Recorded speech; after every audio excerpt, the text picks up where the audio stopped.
Buenas tardes a todos y bienvenidos a un evento especial que celebramos desde el Observatorio de la Lengua Española y las Culturas Hispánicas en los Estados Unidos en colaboración con el Consello de Cultura Galega para conmemorar el Día de las Letras Galegas que, como saben, se celebró antes de ayer, el 17 de mayo. En este centro de investigación del Instituto Cervantes en Harvard University damos cabida y prestamos atención a otras lenguas del Estado español y del mundo iberoamericano que definen, junto con el castellano, la diversidad, el carácter y el valor de nuestras culturas hispánicas, como lo hace sin duda el gallego.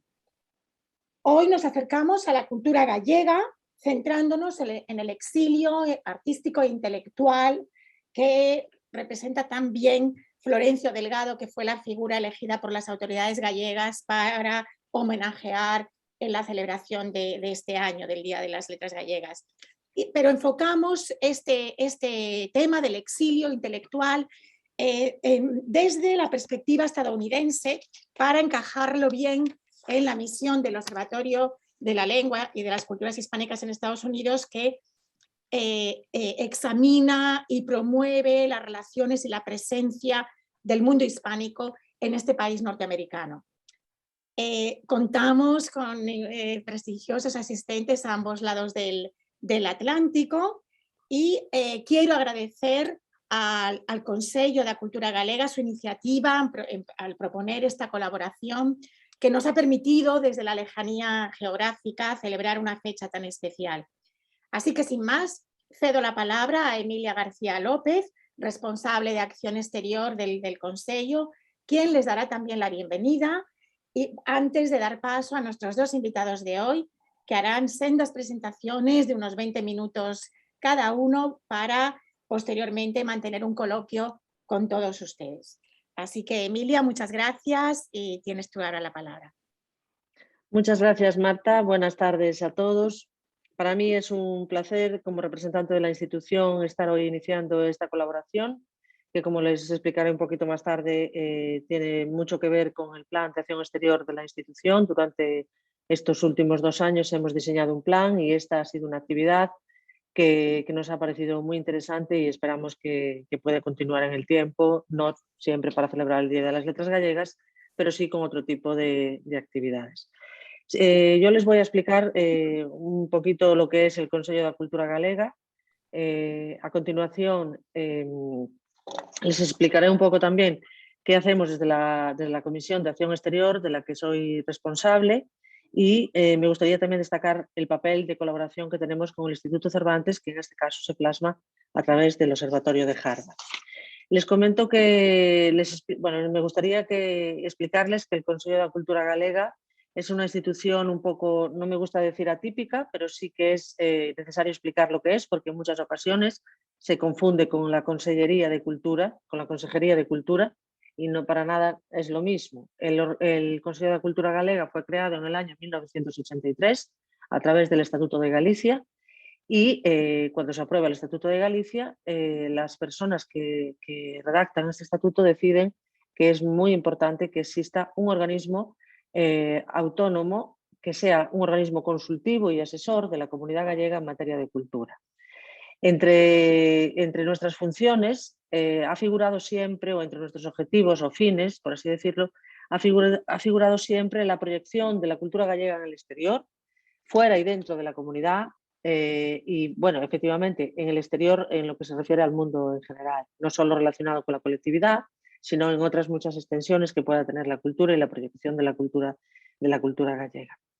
Desde hace unos años, concretamente 2 o 3 años, en Galicia creo que ha sido en el año 20, sí, 20 o 20, se ha aprobado la Ley de Acción Exterior de la Comunidad y en la que figuramos también con una disposición adicional que nos legitima para realizar actividades o para realizar programas y programaciones de extensión cultural de programación en el exterior. Todo esto ha sido desde la creación del Consello, hemos tenido una trayectoria en materia de programación exterior, de actividades en el exterior, que ha ido increciendo y que, a pesar de la financiación que el Consello tiene, que efectivamente participa del organigrama económico de la Xunta de Galicia, hemos tenido mucha actividad que para lo poco dinero que tenemos para ese campo, pues no, estamos bastante contentos y en ese sentido ha ido creciendo. Les pongo algunos ejemplos. En el año 1992 se crea lo que fue la sección de Cultura Gallega en el Exterior. Esa sección creó asimismo el Archivo de la Inmigración Gallega, que es una entidad que está dentro de nuestra institución y que ha sido un agente de acción exterior muy importante durante estos últimos años. Ahora tenemos alguno más, como es la Comisión de Acción Exterior, como puede ser también todo el trabajo que se hace desde la presidencia de la institución como en una agenda directamente llevada a través de la presidenta, en este caso la presidenta actual, que recoge también o está dentro también de este plan de acción exterior. Por lo tanto, durante estos años hemos hecho actividades de muy variada tipificación. Por ejemplo, tenemos un programa de exposiciones itinerantes destacado con el que en relación a Estados Unidos estuvimos en el año 2019 con una exposición en Ellis Island, en Nueva York. A raíz de eso, esa exposición también iba acompañada de una programación cultural en relación con universidades y con el Instituto Cervantes de Nueva York, en la que tuvieron ocasión de participar también tanto Alex Nogueira como José Losada. Y hemos hecho también colaboraciones con universidades, como ha sido el caso de Stanford, en la que hemos tenido, durante los años 10 y 11, hemos tenido varias estadías de profesores en la Universidad de Stanford, en programas de profesores visitantes que hemos financiado también desde el Consejo. Asimismo, en el año 2009-2010, durante ese curso, realizamos una serie de conferencias muy interesantes, como 5 conferencias de diferentes ámbitos en la London School of Economics. Ahí llevamos 5 especialistas políticos, intelectuales, del arte, es decir, de diferentes materias, no solo culturales, para explicar nuestra identidad y también nuestra cultura, ¿no? Y eso también fue un capítulo importante. Por ponerles algunos ejemplos en relación con el ámbito en el que hoy nos vamos a mover, que es el mundo de la universidad en ese sentido. Y actualmente, como les digo, la actividad de hoy forma parte de ese plan de acción exterior que aprobamos para los años 21 y 22. Mejor dicho, se incluía también el año 20, pero que, como todos sabemos, por culpa de la pandemia, lo tuvimos que reducir y, bueno, hacer diferentes cambios, pero una de las actividades aprobadas fue esta, en la que, en ese sentido, debemos de agradecerle a Cristina Pato, que forma parte de la Comisión de Acción Exterior, que fue la persona que nos puso en contacto con Marta, directora del observatorio, y que a partir de ahí, bueno, pues esta actividad fue adelante. Me gustaría destacar, como les decía antes, la gran labor o el gran labor de conjunto que estamos realizando con el Instituto Cervantes, que ha sido continuo desde hace muchos años, pero que en estos últimos 3-4 años se ha acentuado.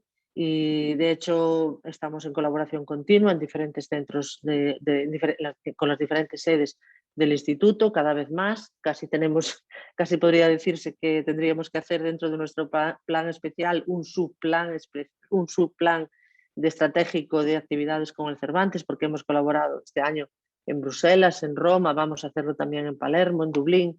Es decir, que en ese sentido estamos aprovechando al máximo la colaboración y creemos que además el Cervantes es un puntal importantísimo tanto para la estrategia cultural del Estado como para la nuestra, porque si algo destaca el actual director, Luis García Montero, es la defensa de la diversidad lingüística y de las diferentes diversidades lingüísticas que nuestro país tiene. Por lo tanto, no me voy a extender nada más, decir que efectivamente en relación esta actividad está realizada a través o está diseñada en relación al Día de las Letras Gallegas, que como Marta ya acaba de decir, se nos ocurrió hacer algo sobre el exilio, un poco en homenaje a Florencio Delgado Gurriarán, que él no estuvo en Estados Unidos, no desarrolló su trayectoria vital, personal y laboral en los Estados Unidos, pero sí estuvo en México. Y bueno, de alguna manera nos gusta también, habíamos pensado en esa actividad también para homenajearlo y destacar su papel. Nada más por mi parte, no me voy a extender nada más, voy a darle paso ya a Alex de Alex, me gustaría destacar sobre todo la colaboración durante todos estos últimos años, bueno, por lo menos desde nosotros nos conocemos de hace mucho tiempo. Es un colaborador habitual del Consejo de la Cultura Galega, cosa que nos congratula, y además siempre acepta de muy buen grado participar en todo lo que organizamos y nos hace sugerencias, y además hemos contado con él. Siempre que está ahí hemos contado con él en estos temas. Es un especialista, ya lo verán, fundamental para todo lo que tiene que ver con el exilio de la literatura, con los personajes del exilio, las figuras del exilio, no solo de la literatura, sino también de la política, de los intelectuales en general de Galicia. Y creo que en ese sentido les va a dar una panorámica, o les va a ofrecer una panorámica muy importante de esas figuras de las que él va a hablar. Ya lo va a explicar él también, y José Losada también. Ellos se van a dividir cada uno va a hablar de una serie de figuras, como verán, van a repartirse la costa este y la costa oeste, pero creo que también lo será en el caso de José, pero seguramente que Alex no nos va a decepcionar. Él es profesor ayudante de la Universidad de Nueva York, CUNY. Tampoco me voy a leer todo el currículum, porque entonces ya no habría conferencia, no habría evento, pero sí, ahora en estos momentos está trabajando aquí en España, cosa que también en Galicia, cosa que también es una feliz noticia, tanto para la comunidad universitaria como para el Consejo y las instituciones que forman parte de la cultura gallega.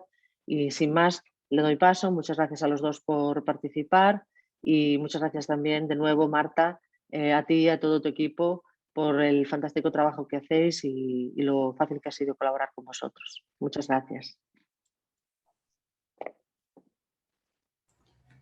Alex, cuando quieras. Vale. Buenas tardes desde Santiago a todos los que estáis presenciando, siguiendo la sesión de este encuentro virtual sobre las letras gallegas en Estados Unidos.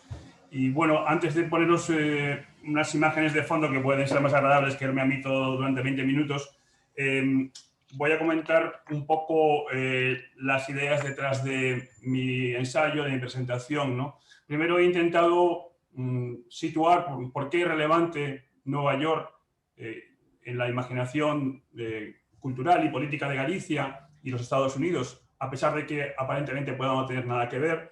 He intentado también subrayar el carácter específico del exilio gallego dentro de los otros exilios, cuál es el rasgo fundamental que lo caracteriza y lo diferencia, y también hacer una pequeña genealogía, sobre todo de Emilio González López, que es la persona en la que me voy a centrar, pero que me pareció importante para entender la relevancia de González López, situarlo sobre el contexto del exilio y la emigración gallega en Estados Unidos desde el año 38 en adelante, ¿no? Aunque él llegó, si no estoy mal, en el 39, en la primavera del 39 llegó a Nueva York. Y bueno, voy haciendo un pequeño hilo desde Luis Seoane, a partir de un pequeño poema, de un poema que Luis Seoane escribió al puente de Brooklyn. Después conectó Seoane con la figura de referencia del exilio gallego y de la intelectualidad gallega republicana, que es Alfonso Castelao, y a partir de ahí cierro el triángulo con González López, poniéndolo en relación con los dos, ¿no? Porque sin esta referencia a Seoane, pienso yo, y sobre todo a Castelao, podríamos no entender o leer muy descontextualizadamente quién era y cuál fue el trabajo de Emilio González López, ¿no? Entonces, sin más, voy a poner la pantalla al fondo, a ver si encuentro la presentación, que estará aquí, pero está un poco movida, voy a buscar por el principio. Es una presentación muy básica, ¿no? Pero bueno, así creo que si tenéis algún tipo de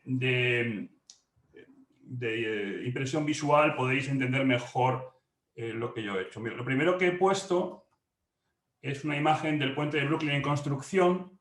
Igual puede parecer que no tiene nada que ver, pero voy a explicar por qué, ¿no? Ese puente de Brooklyn en construcción, en el final del siglo XIX, como veis en el pie de foto, le dedicó Luis Seoane, un exiliado, poeta e intelectual gallego, un poema que he traducido rápidamente. Bueno, es un poema que no es fácil de traducir, y que tenéis ahí, bueno, 3 de las estrofas que no voy a leer en el margen derecho o al margen derecho de la presentación, ¿no? Y leo un poquito mi ensayo y explico un poco por qué este poema, ¿no?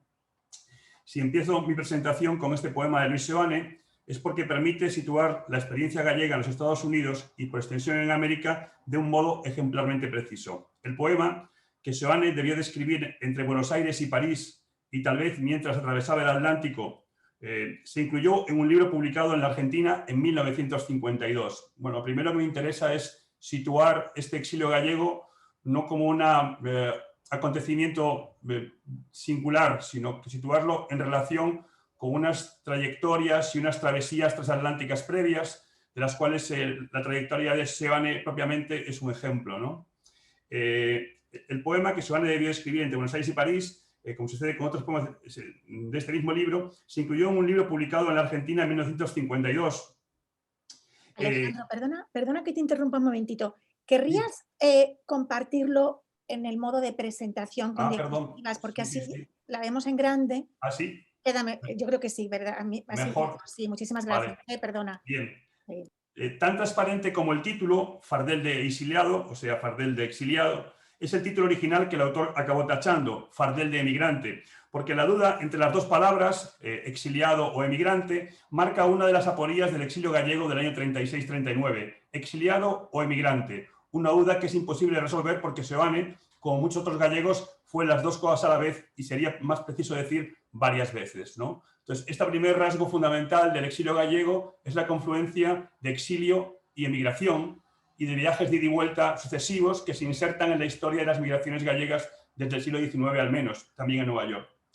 Nacido en Buenos Aires, hijo de migrantes gallegos, graduado en Derecho en la Universidad de Santiago, joven abogado en La Coruña de la República, Seoane regresa a la Argentina, país cuyo pasaporte siempre mantuvo a principios de la Guerra Civil.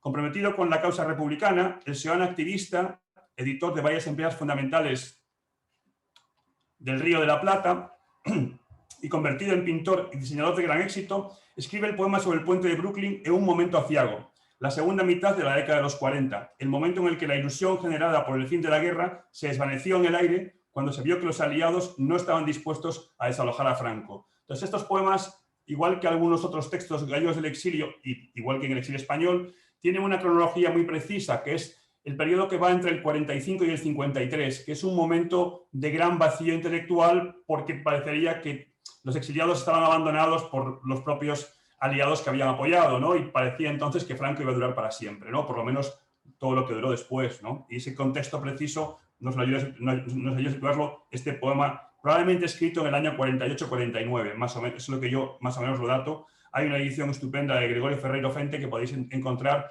en el link en la página anterior, en este link del Consejo de la Cultura Gallega, podéis encontrar una edición estupenda facsímil con una introducción muy documentada sobre la historia del texto, en la cual yo me he apoyado en parte, ¿no? Bien. En este contexto, un tanto abatido, Seoane viaja al Congreso de la Paz de París y asume, como su epistolario recoge, que no va a ser posible, al menos de momento, regresar a España. El poema parte de un libro que es un canto épico a las clases populares y en particular a los emigrantes, y recoge, por tanto, esa convivencia estrecha de exiliados y emigrantes, de los emigrantes que se volvieron exiliados y de los exiliados que tuvieron que hacerse la vida de emigrante, que es característica fundamental del exilio gallego tras la Guerra Civil.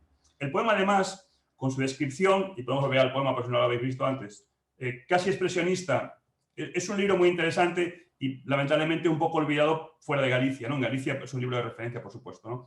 El poema, además, con su descripción casi expresionista del alienado trabajo en la gran urbe, vuelve sobre Nueva York uno de los lugares clave del exilio gallego y hasta hoy uno de los destinos tradicionales y tal vez no tan conocidos de la emigración gallega, desde al menos la segunda mitad del siglo XIX.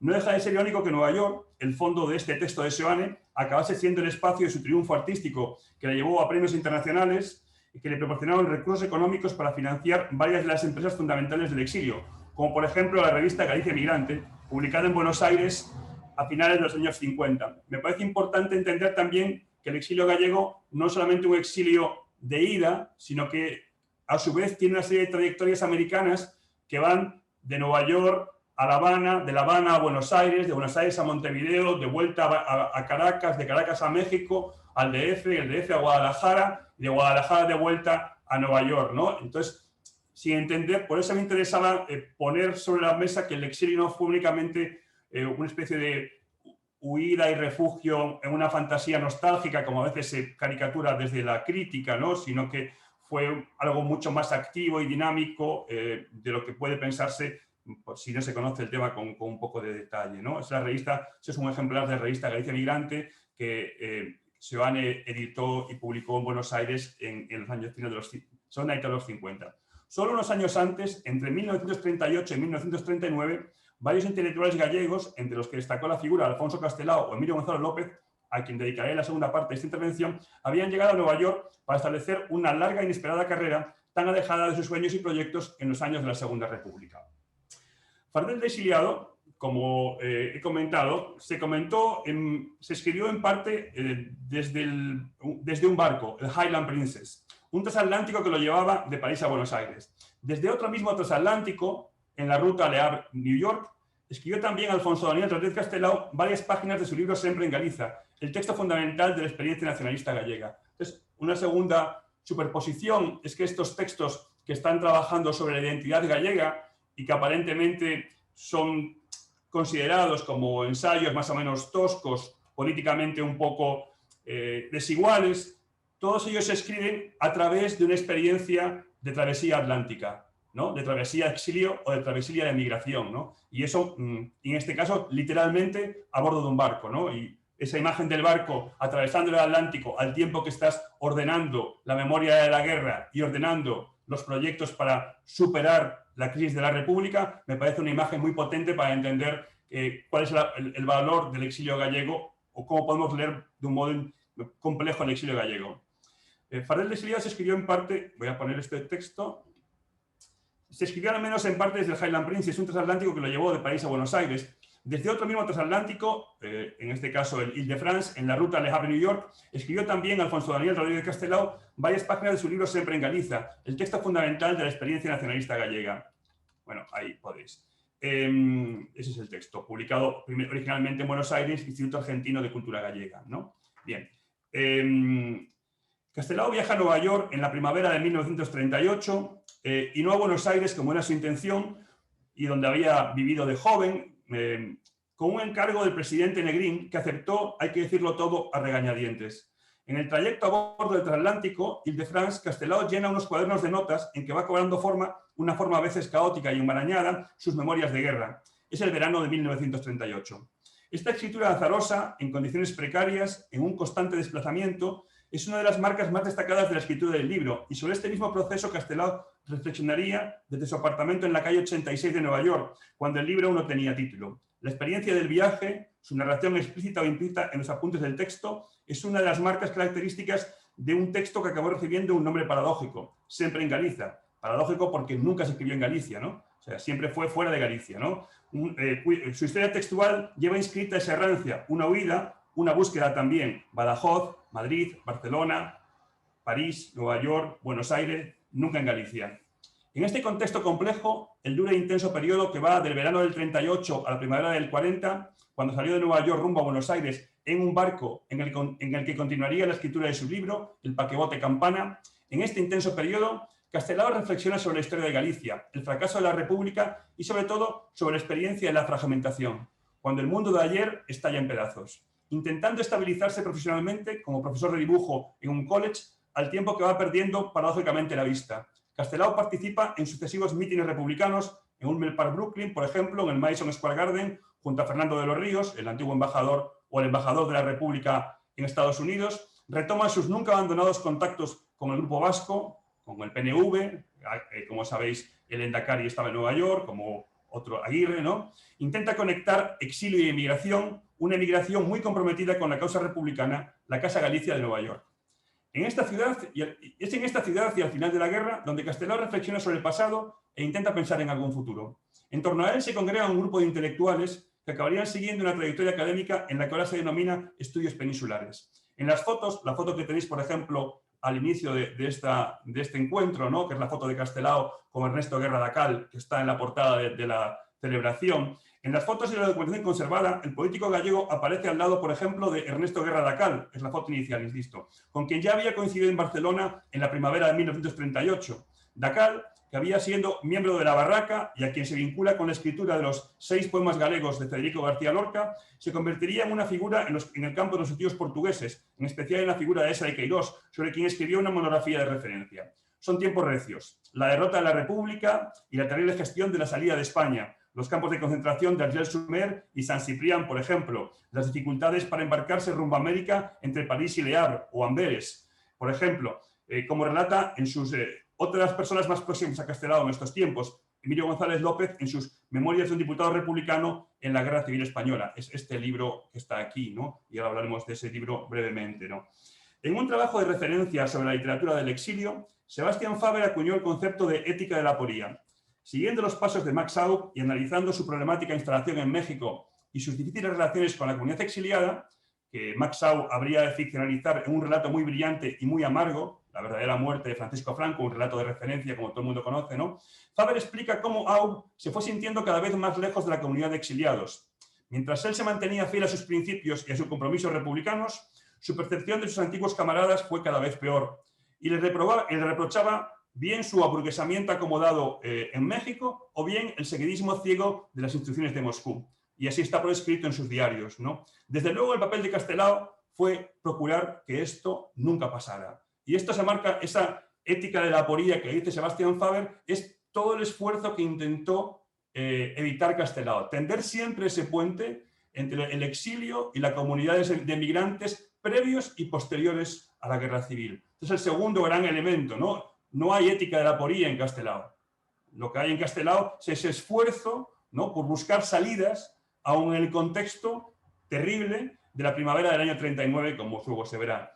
Y dice Castelao, cito el libro segundo de Siempre en Galicia, un libro que se escribió en la calle 86 de Nueva York, donde vivía Castelao entre el año 38 y el 40, y dice, é porque Galicia, cito, ten nesta hora a verdade diante dos ollos, non debe o noso desterro tinguirse de pesimismos, que traduzco, y porque Galicia tiene ahora la verdad delante de los ojos, no debe nuestro destierro teñirse de pesimismos. Fin de cita. De hecho, Castelao había subrayado, hay un texto de Castelao que yo tengo por aquí, este texto que probablemente que está en el libro primero de Siempre en Galicia y que probablemente escribió entre Madrid y Barcelona, probablemente año 37-38, ¿no? O sea, 36 algunas notas y 38, final, invierno del 37, primeros meses del 38, las otras. Este es un texto muy importante para entender por qué Siempre en Galicia se separa de esa ética de la aporía y por qué es un texto que intenta establecer no solamente una memoria del pasado republicano nostálgica o una especie de idealización del pasado, sino una especie de proyecto, aunque nos parezca equivocado, de futuro. Dice ese texto, lo voy a traducir según lo leo, porque si no me voy a parar mucho. En un descanso de mi viaje sin rumbo, cuando la guerra acabó,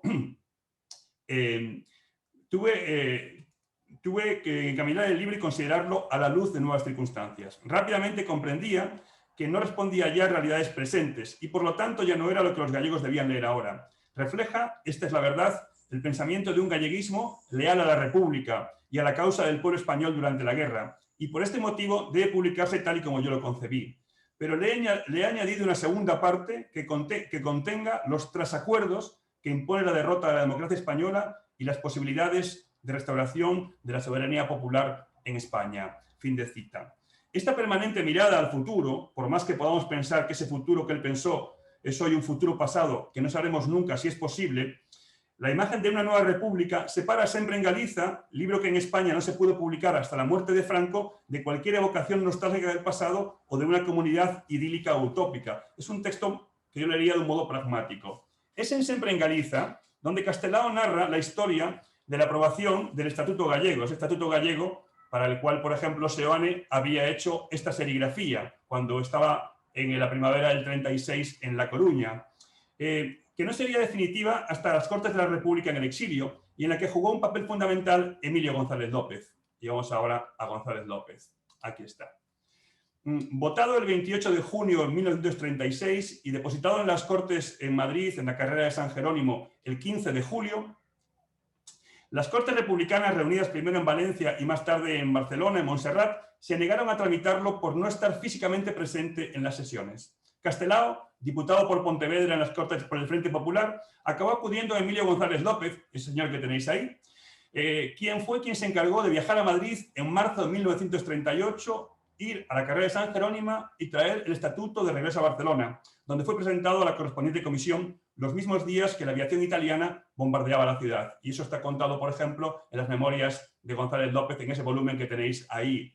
Este encargo singular, que acabaría teniendo una gran trascendencia política, porque es ese encargo y la aprobación del Estatuto Republicano lo que le permitió a Galicia entrar por la vía del País Vasco y de Cataluña en la Constitución del 78, y en esa votación es fundamental el papel de González López, ¿no? Este encargo singular, que como digo, acabaría teniendo una gran trascendencia política, puede servirnos para presentar la figura discreta y siempre en segundo plano de Emilio González López, quien acabaría siguiendo los pasos de Castelao en Nueva York y saldría de Amberes en un barco de carga y pasaje en la amarga primavera de 1939.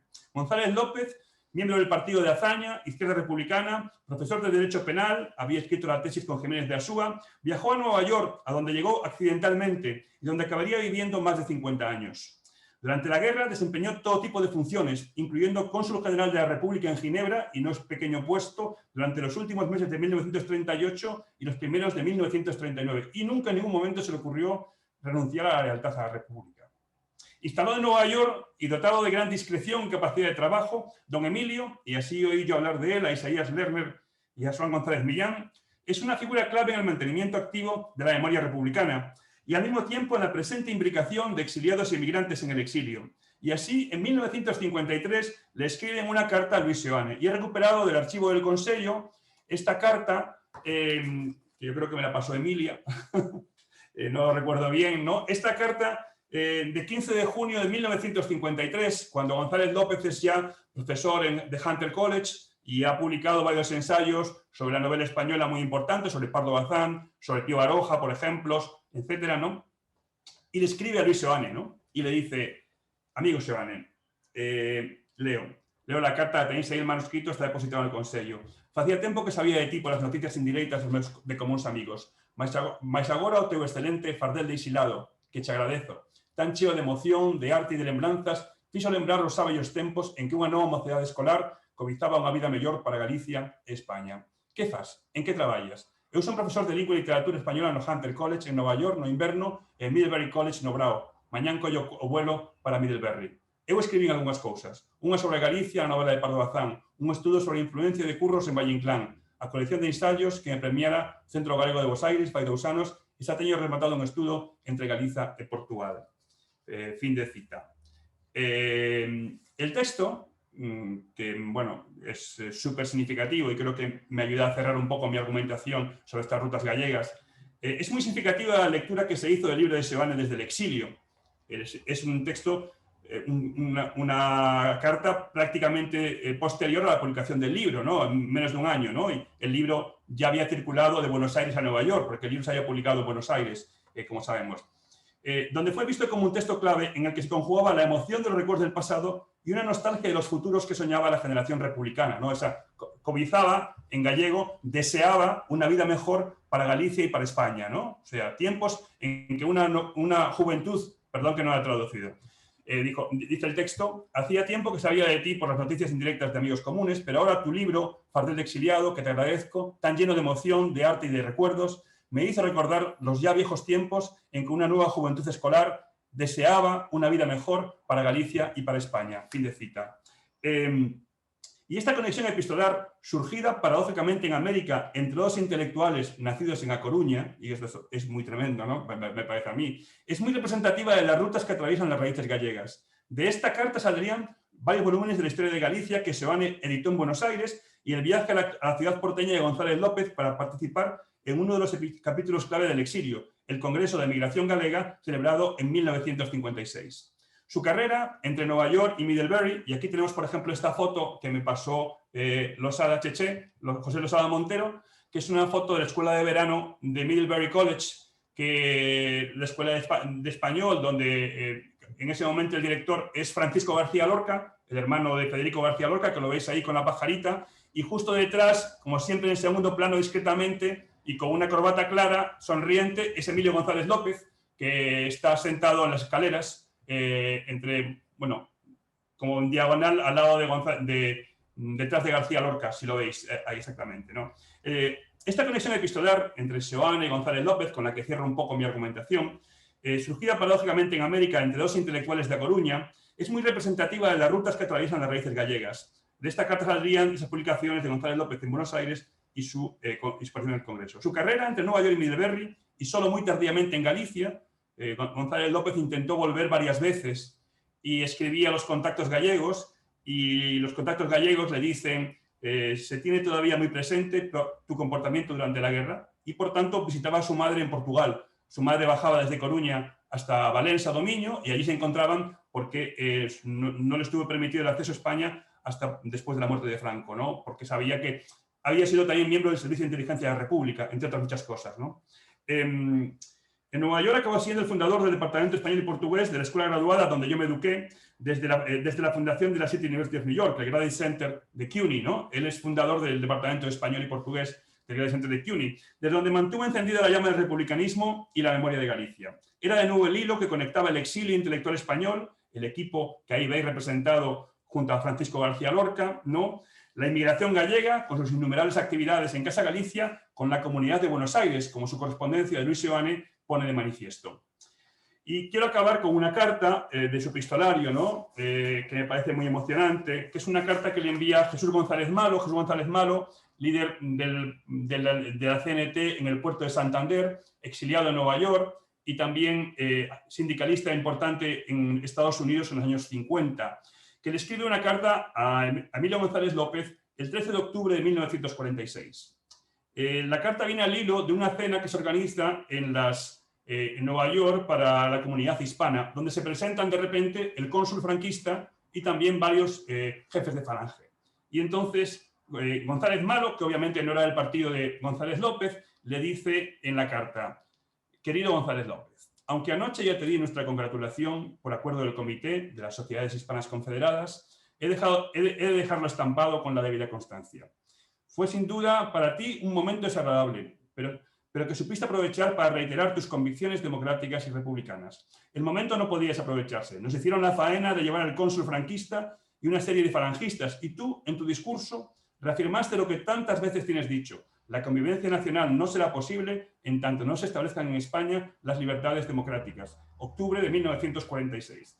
Disculpa que sea yo quien firme, es como si lo firmaran todos los miembros del comité. Y bueno, con este texto quiero un poco cerrar esta presentación, ¿no?, de la relevancia de Nueva York y de Estados Unidos, y también indirectamente de Argentina, estas rutas atlánticas en la configuración del exilio gallego y ese rasgo fundamental que lo separa de los otros exilios, ¿no?, que esa imbricación con la comunidad emigrante desde el principio, ¿no? Es un exilio que tiene varias idas y vueltas y que no se agota en un solo viaje de salida de España, sino que tiene toda esta especie de trayectorias y circulaciones que me parece muy importante, pues un día como hoy, Día de las Letras Gallegas, recuperar. Y no tengo mucho más que presentaros hoy. Muchas gracias.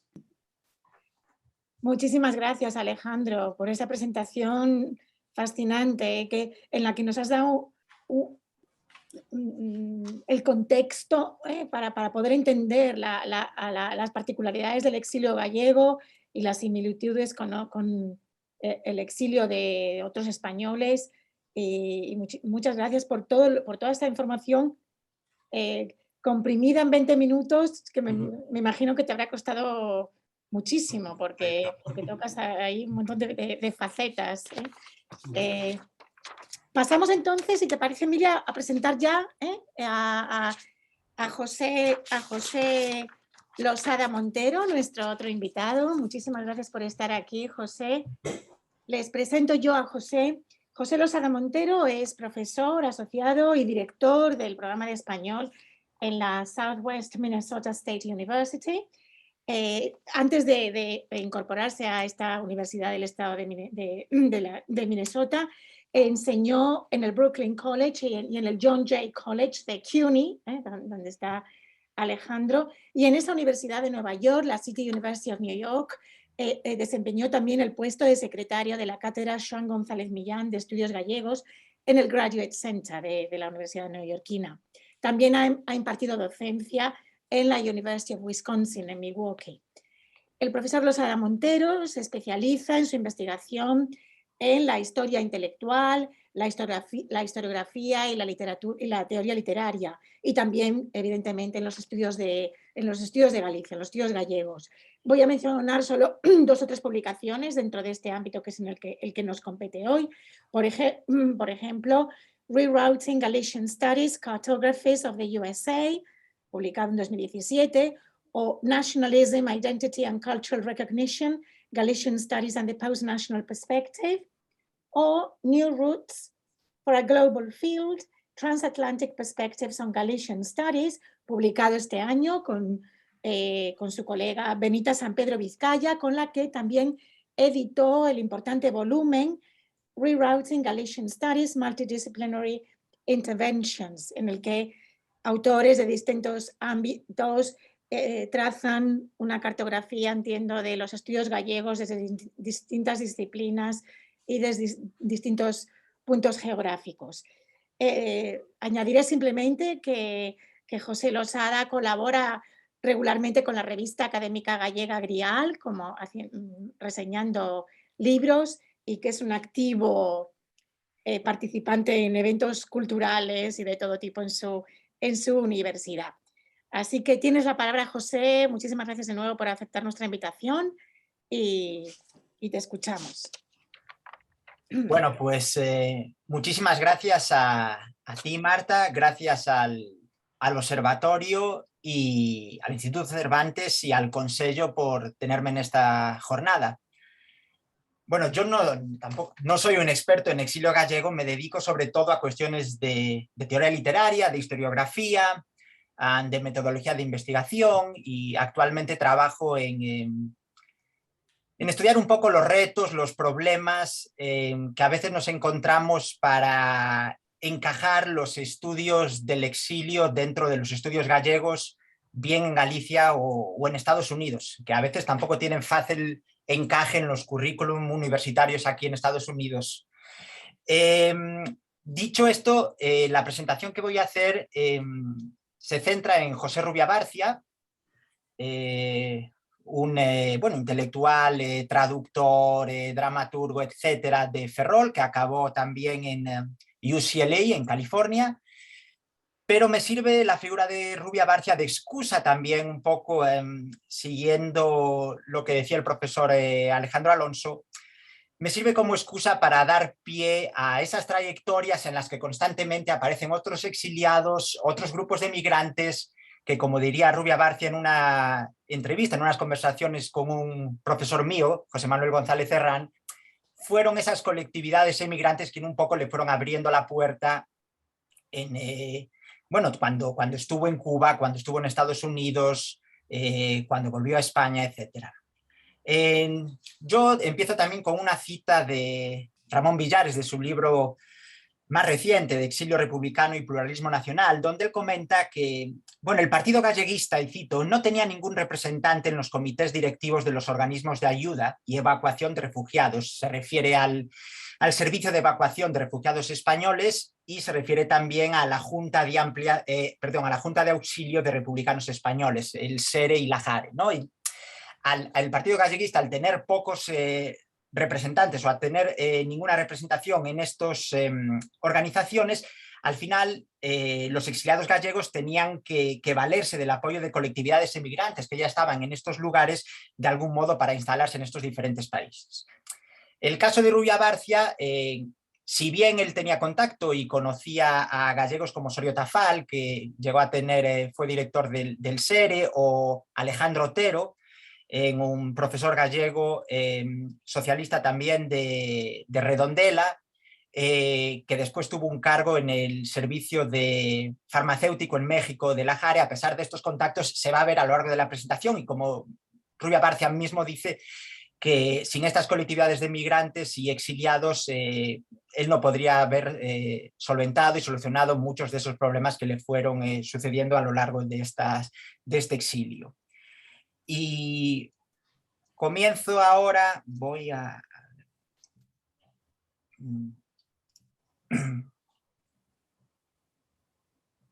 A ver si se ve la presentación. Sí, Sí, perfectamente. perfecto. Perfecto. Bueno. Pues este es José Rubia Barcia. Él es de Mugardos, pero el instituto, la educación secundaria, la hace en Ferrol. Y en estas conversaciones con José Manuel González Herrán le comentaba cómo al final de la escuela, muchas veces al final del instituto, por la tarde, él caminaba por, esto es la Rúa Real, la calle Real en Ferrol, donde en ese momento, entre 1911 y el 36, estaba la biblioteca del Centro Obrero Cultural. Él asistía a esa biblioteca y, bueno, él dice que ahí es el primer contacto con escritores anarquistas como Kropotkin o Bakunin, en ese Centro Obrero Cultural. En esa misma calle, en la calle Real, estaba también la sede de la CNT y del Partido Comunista. Y en esa misma calle, en la calle Real, vivía también Carballo Calero, Ricardo Carballo Calero, al que le dedicamos el Día de las Letras Galegas en 2020, si no me equivoco. Ricardo Carballo Calero también frecuentaba la biblioteca del centro. De hecho, si no me equivoco, participaba en la revista del centro que se llamaba Cultura, y también asistía como ponente, como conferenciante al centro. Y aunque Rubia Barcia no comenta esto, es posible que más de una vez, porque además generacionalmente, si no me equivoco, Carballo Calero es de 1910, Rubia es del 1914, es probable que en más de una ocasión se hayan cruzado los dos en la calle Real o en la biblioteca del Centro Obrero Cultural. Bueno, hoy es un poco un Springfield que se vende, pero después podríamos hablar sobre cuestiones de memoria, de patrimonio histórico en España, pero bueno, no creo que vaya a tener mucho tiempo de eso. En el año 32 se va a Granada, Rubia Barcia, y ahí conoce a Alejandro Otero Fernández, que había estado en Alemania, y después había sido, en ese momento en el 32 es elegido rector de la Universidad de Granada, con el apoyo de la Federación Universitaria Escolar, que en ese momento dirigía también, de corte socialista, la dirigía Rubia Barcia. Entonces, hay una muy buena relación, que lo vamos a ver a lo largo de la presentación, que se establece entre Rubia Barcia y Alejandro Otero. En ese momento, Rubia había viajado a Granada para estudiar Filosofía y Letras y también para estudiar árabe en la Escuela de Estudios Árabes. Este es el edificio más antiguo de la Escuela de Estudios Árabes que había creado Fernando de los Ríos. En el año 36, Rubia se va a Madrid a estudiar las oposiciones, a hacer los cursos de oposición. Él había sido premio extraordinario de licenciatura y, bueno, le suspenden las oposiciones. Ni siquiera le leen los ejercicios bajo la excusa de que la letra era ilegible. Él, bueno, comenta con González Herrán, hay que tener en cuenta que ya en noviembre del 36, si no me equivoco, es el primer decreto de depuración de empleados que estaban en contra del movimiento. Entonces él entiende que, bueno, sus conexiones con Alejandro Otero, que había sido presidente de la Federación de Agrupaciones Socialistas de Granada, también su dirección de esa Federación Universitaria Escolar de corte socialista, pues bueno, no le habían aprobado las oposiciones. En Madrid, Fernández Osorio Tafal, de Salcedo, Pontevedra, si no me equivoco, le consigue un puesto en el periódico Política de Izquierda Republicana. Y bueno, y el carnet de miembro de la agrupación de periodistas, actúa como corresponsal y estaba sindicado en ese momento a UGT. Entonces también lo que es Rubia Barcia no es el clásico académico o escolar que en su momento es exiliado, se va a Estados Unidos o a Cuba y tiene una plaza en la universidad, sino que hay una variedad de Rubia Barcia. Hay el periodista, hay el traductor, hay el doblador de guión, hay el escritor de guiones de cine, etc., ¿no? Y esto se ve a lo largo también de la presentación. Desde Valencia, donde ya estaba Alejandro Otero, al que le habían incautado sus bienes tanto en Redondela como en Granada. Alejandro Otero en ese momento era subsecretario de Armamento en Valencia, si no me equivoco. le propone el nombre a la subsecretaría de Rubia Barcia para ser el director del periódico Armas y Letras. Escribe todas las editoriales, Rubia Barcia, no las firma. Este es el primer número, el que podéis ver aquí es el primer número de Armas y Letras, portavoz de las milicias de la cultura, el año 37 en Valencia, y también, bueno, más allá de las editoriales, hay aquí una traducción de un poema de Emi Xiao, que después este es un poeta comunista que hizo una biografía del primer Mao Zedong. Es una traducción de un poema que en inglés se tituló Nanking Road y que tiene que ver con la masacre de los japoneses en la guerra sino-japonesa en el año 37, ¿no? Y el número en sí, creo que es el número 3 de la revista Armas y Letras, es una comparación entre el asedio que está recibiendo China del Imperio japonés y también el asedio que recibe España por parte del fascismo. Probablemente no se ve porque está un poco borroso, pero es traducción de J.R.B. José Rubia Barcia. A partir de ahí, otra vez, bueno, en Barcelona, en un bombardeo, queda herido, Alejandro Otero le vuelve a ayudar, le manda a Éter desde Valencia, lo operan y la subsecretaría de Armamento en Valencia, es decir, Alejandro Otero le pide, por favor, que se deshaga del archivo de la subsecretaría. Bien, que lo incinere, que lo queme, que... Entonces, Rubia Barcia se hace con el archivo, cruzan los Pirineos y ahí quema el archivo de la subsecretaría. Ahí acaba en un campo de concentración cerca de Saint-Laurent-de-Cerdagne. Aquí hay unas fotos de época. Perdón, él huye 2 veces de ese campo de concentración. Este es un monumento actual sobre la retirada, ¿no? Ese éxodo masivo que hubo en el 39. Está ahí en Saint-Laurent-de-Cerdagne también y quizá también sirva para esa discusión sobre patrimonio y memoria. En ese momento, Alejandro Otero le manda un coche oficial con bandera de la embajada belga y lo va a buscar y lo lleva hasta Perpiñán. Entonces, constantemente esa relación también, y como valora también Rubia Barcia, de Alejandro Otero y de todos esos gallegos que le ayudan en los momentos más difíciles. Estoy ahora en el año 39 y de ahí viaja a Cuba. En Cuba tenía 2 tíos, uno recientemente había fallecido y otro le ofrece trabajar en uno de sus negocios. Bueno, con su formación de la Escuela de Estudios Árabes, él consigue dar una serie de conferencias en la Universidad de La Habana sobre cultura arábigo-española y de esa manera consigue un puesto en la Universidad de La Habana. Ahí conoce a Manolo Altolaguirre, que está aquí a la izquierda en una foto con Luis Cernuda y su segunda mujer, María Luisa Gómez Mena.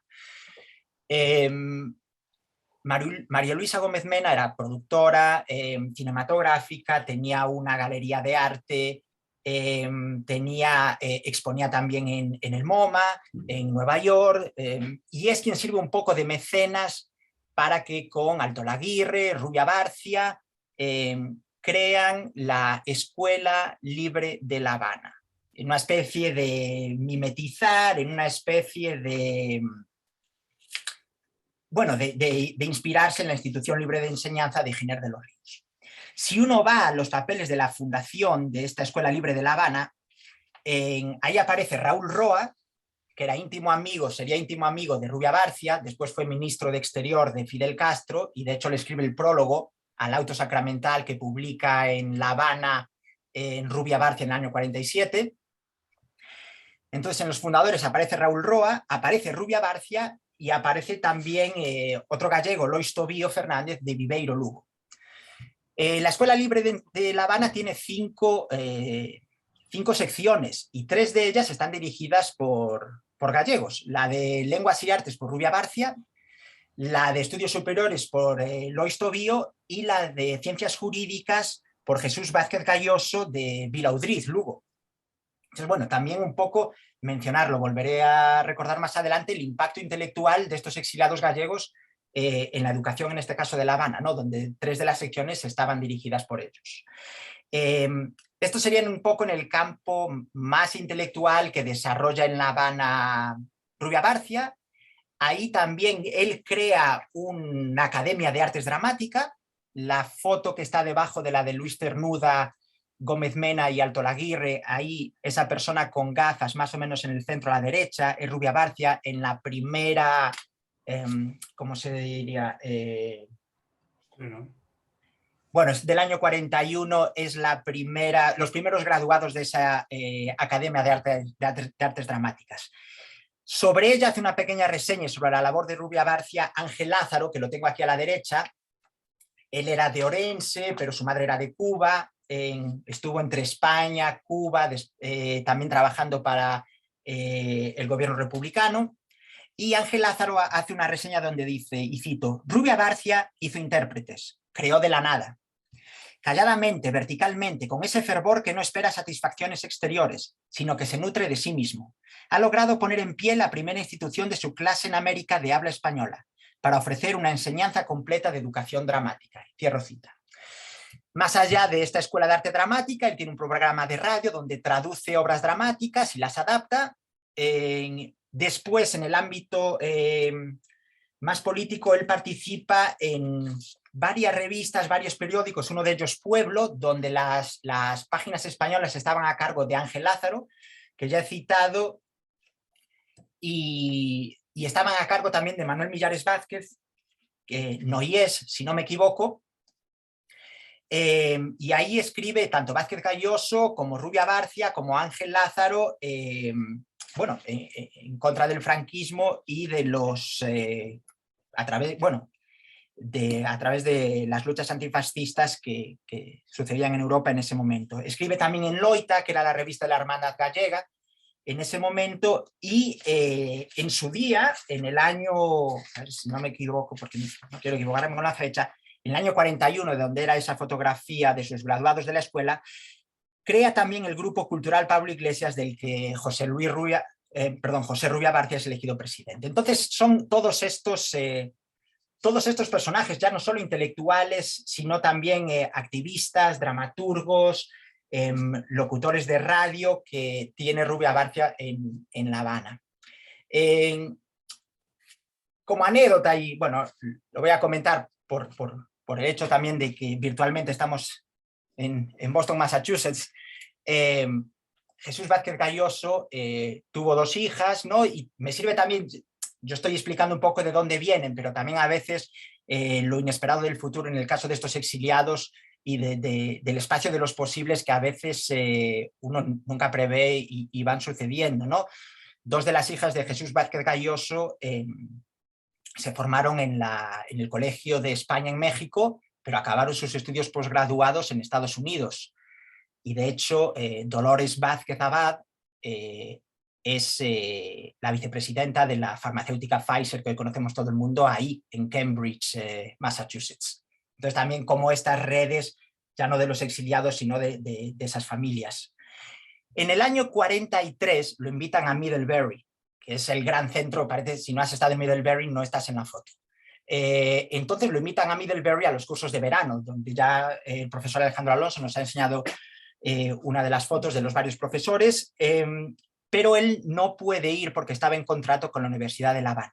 Entonces a quien manda es a Bernardo Clariana, que era un poeta exiliado valenciano, que él había conocido también como profesor en La Habana, y que los dos habían sido brevemente profesores de un centro bajo el nombre Estudios Ignacio Agramonte en Camagüey.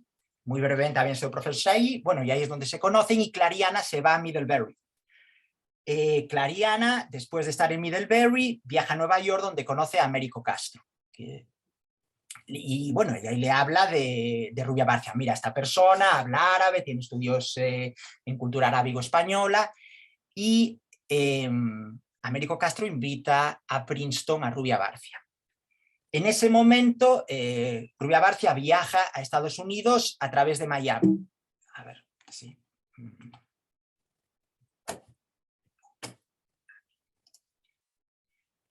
Y ahí está 4 días bajo el servicio secreto siendo investigado y siendo interrogado a través de su pasado, del exilio, de sus conexiones, etc.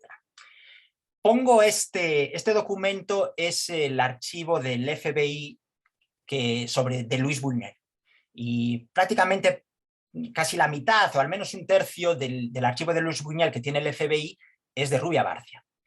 Y lo pongo como un poco el símbolo, como representación de las dificultades que Rubia Bárcea tuvo de entrar y de vivir durante los próximos 10 años en Estados Unidos, donde constantemente está en pleitos legales, abogados, juicios, multas, cárcel, donde no consigue nunca, hasta 10 años, dice en su memoria, dice que él tardó para consolidar sus papeles y para regularizar sus papeles ahí en Estados Unidos. Aquí se ve claramente, que no aparece el nombre en esta página, el currículum de Rubia, ¿no? Donde se ven los estudios en la Universidad de Granada, el instituto en Ferrol, etc. Después en una siguiente página que seleccioné ya aparece en el último párrafo la cuarta palabra, Bárcea, ¿no? Y ya su estancia en Los Ángeles. Bueno, y nos sirve un poco de representación. Digamos, un poco se veía venir si tú habías traducido un poeta comunista en la revista Armas y Letras, después te había prologado el libro quien sería ministro de Fidel Castro, pues en Estados Unidos del macartismo el encaje iba a ser un poco complicado. Él al final va a Princeton. Después de dar sus cursos en Princeton, se queda un tiempo en Nueva York, donde lo contacta curiosamente el gobierno de Estados Unidos para ser locutor de radio de la Oficina de Información de Guerra, donde se informaban de las luchas antifascistas que estaban pasando en Europa en ese momento. Está ahí durante un periodo de tiempo, hay un conflicto laboral que tampoco me voy a extender, un desacuerdo, y acaba despedido. Y en ese momento él está en Nueva York sin saber qué hacer.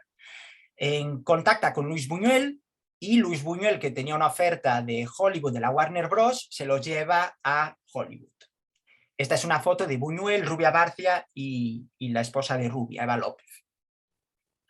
Ahí hace de todo, doblajes, escribe guiones. Este es un guión que recientemente se estrenó, La novia de medianoche, lo dirigió Antonio Simón y es un guión de Luis Buñuel con Rubia Bárcea. Después también hace doblaje, por ejemplo, hace de Gary Cooper en lo que era Saratoga Trunk, se tradujo como La exótica, y ya por la cuestión de la anécdota y del chascarrillo tengo aquí un poco de lo que es Rubia Bárcea de Gary Cooper. A ver si se escucha. No sé si se escucha. No se escucha, ¿no? Perdón. A ver. Bueno, pues por ahí.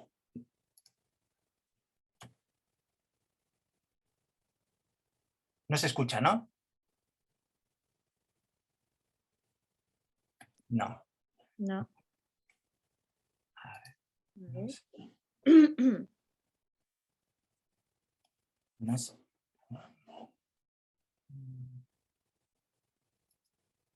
Sí, no sé. Pues no sé, antes Antes soy yo. Antes yo, pero Bueno, por un motivo no pasa nada. bueno. Bueno, después lo intento otra vez. Bueno, el caso, esto dura hasta el año 45, 46. Él dice, ahí él se queda sin trabajo, parece ser que hay una tensión entre los gobiernos mexicanos, otros gobiernos de países iberoamericanos con Estados Unidos, porque claro, si están doblando las películas, al final no consigue relanzarse la industria cinematográfica en Iberoamérica. Entonces parece ser que hay un acuerdo diplomático, cortan las cuestiones de doblaje, y lo que Rubia Bárcea no dice también es que es un momento muy convulso en Hollywood, es un momento de lucha sindical muy fuerte. En el 45, esta es una fotografía del año 45 de piquetes estoy hablando de carpinteros, pintores de los escenarios de la Warner, pero también de otras productoras cinematográficas. En el año 41 ya había habido una huelga muy violenta y de luchas sindicales en Disney. Entonces, bueno, también es un momento convulso de lucha sindical en Estados Unidos. A ver, voy otra vez, perdón.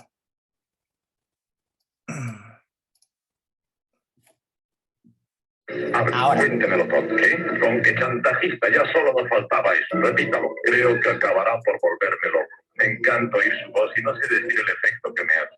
Las mujeres de mi pueblo son todas excelentes, pero si dicen algo parece que gritan. ¿Y usted? Bueno, pues la próxima vez que alguien vea La exótica de Gary Cooper puede pensar en Rubia Barcia. Esto acaba, estoy hablando del año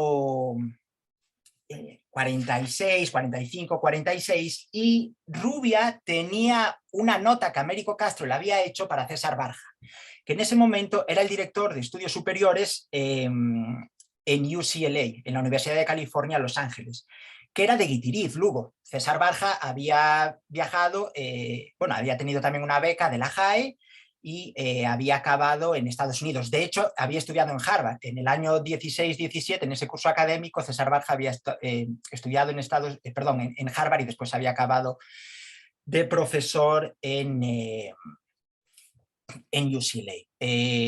Bueno, César Barja tiene un libro sobre el lirismo gallego del siglo XIX, también sobre unos estudios sobre Rosalía de Castro, y tiene un poemario conocido como Toñal. Y bueno, ya simplemente por el hecho de la anécdota también, yo me he hecho con un volumen curiosamente que está dedicado a Solalinde, uno de los profesores también españoles en Estados Unidos, y también con una dedicatoria de Northampton, Massachusetts. En California también estaba otro gallego, esta vez en Berkeley, que era Erasmo Buceta Rial, que era bueno, oriundo de Pontevedra. En Berkeley también había estado en el 42 Ramón Iglesia Parga, también exiliado, que después estuvo en Illinois y después estuvo también en Wisconsin, Madison. Es ese momento también, y lo comentaba un poco Alejandro Alonso con relación a CUNY, los estudios graduados, y Emilio González López. También César Barja es un pionero en la creación de estudios graduados en la costa oeste. Y también es un gallego, en este caso, de Guitiriz, Lugo. Y voy acabando también, tengo 3 volúmenes que creo que son importantes porque representan diferentes facetas de Rubia. Uno es Umbral de Sueños, que aparece en el 61, es un libro donde él, por ejemplo, comenta esa travesía, ese paso con sus archivos a través de los Pirineos. Es todo onírico, de difícil lectura, tuvo una acogida bastante débil, él estaba muy decepcionado con la acogida que el libro había tenido. El dibujo que veis en la portada es de Eugenio Granel, que también fue profesor en Brooklyn College. Después, en el año 71, la revista Mester, que era la revista de UCLA, publica una serie de poemas de Rubia Barcia en gallego, que yo creo que han tenido una difusión pobre, si acaso en Galicia, estos poemas. Y en el año 73 escribe un volumen, un manual de instrucción para los estudios hispánicos, lengua y cultura, que a mí me parece, cuando yo por primera vez llegué a Brooklyn College, estaba por algún lado en las estanterías. Y de nuevo un poco, quizás se dice poco, pero el impacto de estos exiliados gallegos en los profesores que hoy somos profesores aquí y que educamos a profesores del futuro de institutos en Estados Unidos, es un papel muy reseñable, ¿no? Porque a través de las huellas, ya no a través de su presencia, sino a través de las bibliotecas que acopian. César Barja dejó su biblioteca a Rubia Barcia, estos volúmenes siguen ahí en las bibliotecas. Entonces, bueno, las huellas de los exiliados gallegos en los que hoy estamos en Estados Unidos educando a los profesores del futuro es una huella que no se puede pasar por alto, ¿no? Y ya acabo con una especie de, si cabe, de homenaje también a Rubia Barcia, a todos estos exiliados, y también a José Manuel González Ferrán, que hizo una serie de entrevistas a Rubia Barcia que yo creo, bueno, sin ese material que González Ferrán recopiló sobre Rubia Barcia, esta presentación no hubiera sido posible, y probablemente la difusión de Rubia Barcia en los estudios del exilio tampoco sería posible, al menos tal y como la entendemos hoy. Es esto no me va a dar tiempo, quizá lo dejo para después. Hablemos pues del exilio. Pues eso ya otro tema complicado, porque solo el que ha vivido el exilio puede darse cuenta de lo que es el exilio. El razonar sobre el exilio, el pensar sobre el exilio, ya transforma el sentimiento del exilio. Es quizá una de las experiencias más dolorosas y más angustiantes porque puede pasar en Europa. Esto lo ayudaron los griegos, los griegos, ese sentimiento. Sobre todo si en efecto has luchado seriamente con el intento de hacer algo positivo en relación con tu país y sientes el fracaso de tu esfuerzo. Y si el exilio se prolonga, la desesperanza ya de que tus ideas y tus cosas tengan un reflejo en la vida colectiva que te interesaba. Es decir, te sientes doblemente fracasado. Primero has abandonado tu país y después ya has abandonado toda posibilidad de influir sobre tu país. Bueno, y acabo con esta breve comentario, pero impactante, de Rubia Bárcea sobre el exilio y sobre su experiencia en el exilio. Muchas gracias a todos. Muchísimas gracias, José, por esta presentación preciosa, impactante, detallada.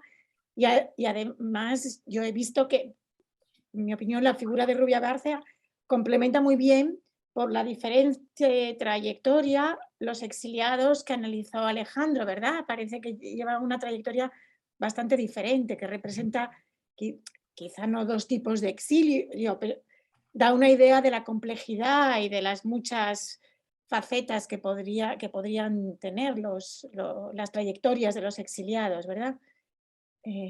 Bueno, pues muchísimas gracias y además por esos audios y esas imágenes tan impresionantes. Vamos a pasar entonces a un coloquio.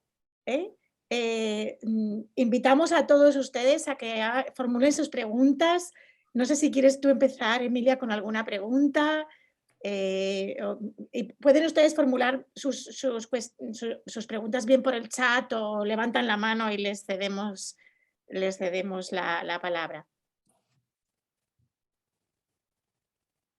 Estás en mute.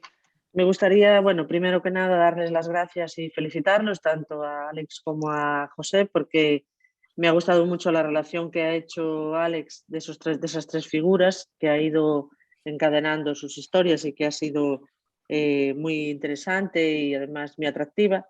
Y luego también la figura de Rubia Bárcea, que para mí no es realmente desconocido, porque hay esas entrevistas que ha facilitado, esos audios que ha facilitado, se publicaron, no sé si son esas, pero creo que sí, no estoy muy segura, sí, ¿no? En el Consejo de la Cultura Galega, en una colección que se puede consultar en internet, tenemos nuestra mediateca totalmente colgada en la red, y sé que se puede escuchar la entrevista entera, creo. Y así es un documento de audio fascinante, no solo en cuanto a los temas del exilio, sino en cuanto a su historia de vida. A mí me gustaría plantearles a los dos, tanto que tal y como ellos son investigadores de la literatura del exilio y en sus puestos de trabajo en Estados Unidos, a lo mejor es una pregunta un poco extensa, o la respuesta a lo mejor sería un poco extensa, pero me gustaría saber o qué líneas de investigación o qué trabajos de investigación están todavía por realizar, no solo de estas figuras, sino qué ámbitos de investigación todavía están sin llevar a cabo y si creéis que esto podría crear una escuela o si en vuestros casos también estáis creando una escuela de investigadores sobre este mundo, no solo en el caso español, en el caso gallego, sino en el exilio en general, pero particularmente si creéis que todavía es un tema que tiene mucho por estudiar o si habría que ver algún tipo de archivos diferentes, qué fuentes todavía están sin consultar o han sido poco consultadas. Un poquito, es una pregunta para los dos. Gracias. Alex, empieza. Vale, muchas gracias, Emilia, muchas gracias a todo el mundo y José por tu presentación tan informativa sobre Rubia.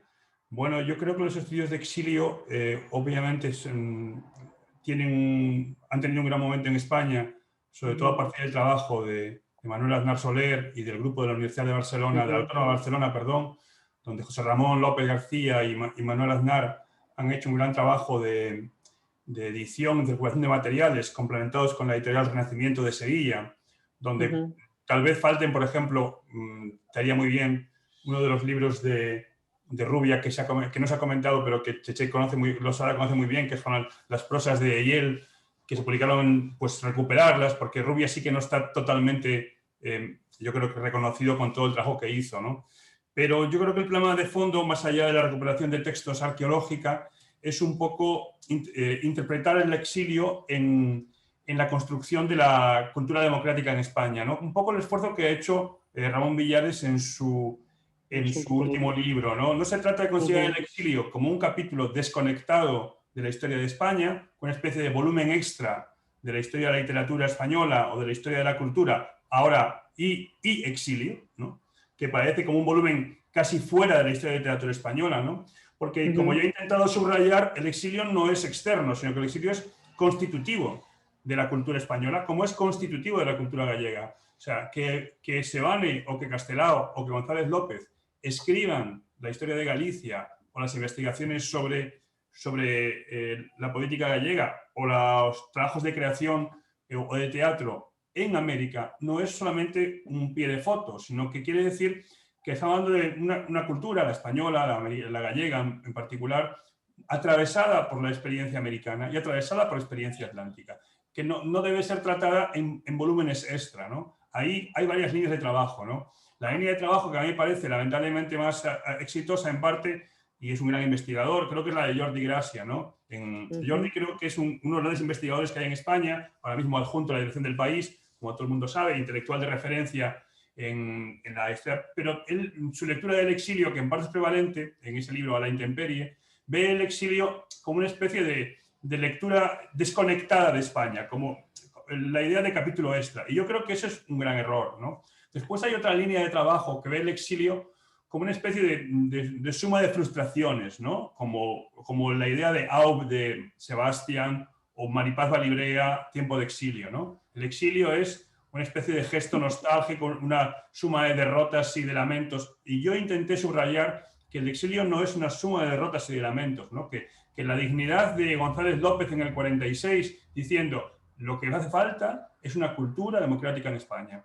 Eso no puede ser un capítulo marginal de la historia de la cultura española, es un capítulo central de la historia de la cultura española y merece estar no en el volumen extra, sino en el centro del pensamiento sobre la cultura española y sobre la cultura gallega. Para mí esto es clarísimo. Entonces, creo que queda por una parte un trabajo de inventario de archivo por hacer y, por ejemplo, como he dicho, pues ese volumen de Rubia, ¿no? Por ejemplo, Memoria de España de Rubia lo editó Pretextos en Valencia en 2 volúmenes, es un conjunto de ensayos precioso.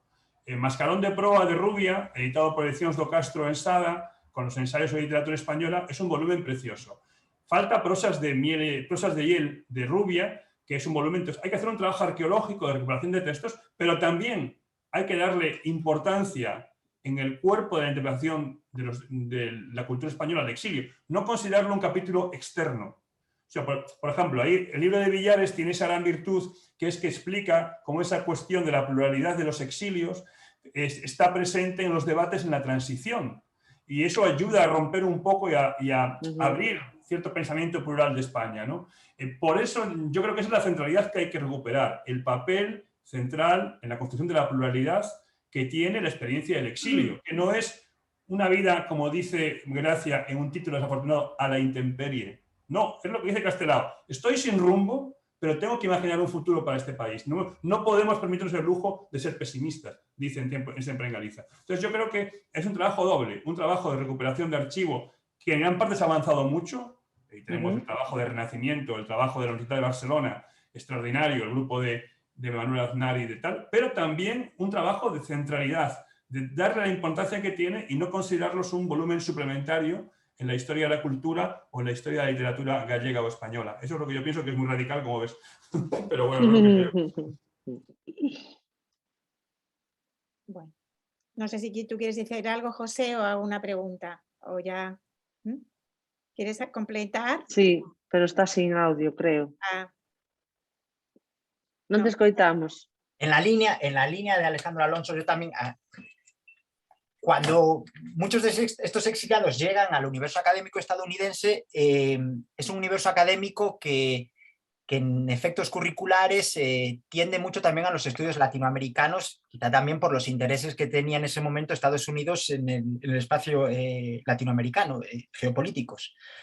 Claro, los exiliados hacen un cambio muy rápido, una transición muy fuerte en algunos de esos departamentos a estudios peninsulares. Cuando yo llego a estudiar a Nueva York, prácticamente yo todos los cursos que me ofrece CUNY en ese momento son sobre estudios peninsulares. Entonces, ahí hay un cambio que estos exiliados también tienen un efecto en el currículum de estos departamentos.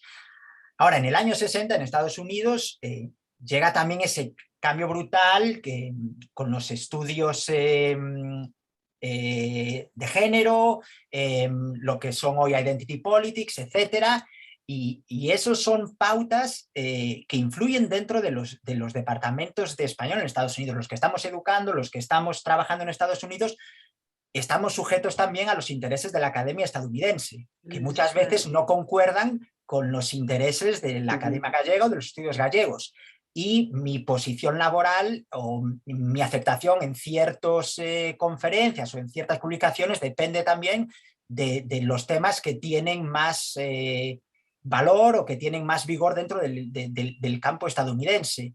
Entonces, para aquellos que quizás ya tienen un puesto consolidado como maestros, como profesores, es más fácil elegir el tema. Para aquellos que no, la elección del tema también va sujeta al espacio laboral en el que tú trabajas. Entonces, eso quizá hace un poco también más complicado ciertas cuestiones. Después, es fácil, o es relativamente más fácil, vender el exilio español o los estudios españoles en Estados Unidos que los estudios gallegos. Da la sensación de que si yo hablo de clases de español o que voy a explicar el Quijote, el objeto de estudio se autolegitima en sí mismo.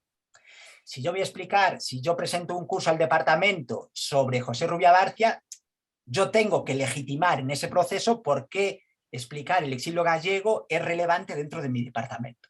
Entonces hay que hacer también un proceso de legitimación del exilio gallego y del valor que tiene, que yo creo que hoy queda vigente dentro de los estudios hispánicos y de la cultura académica en Estados Unidos.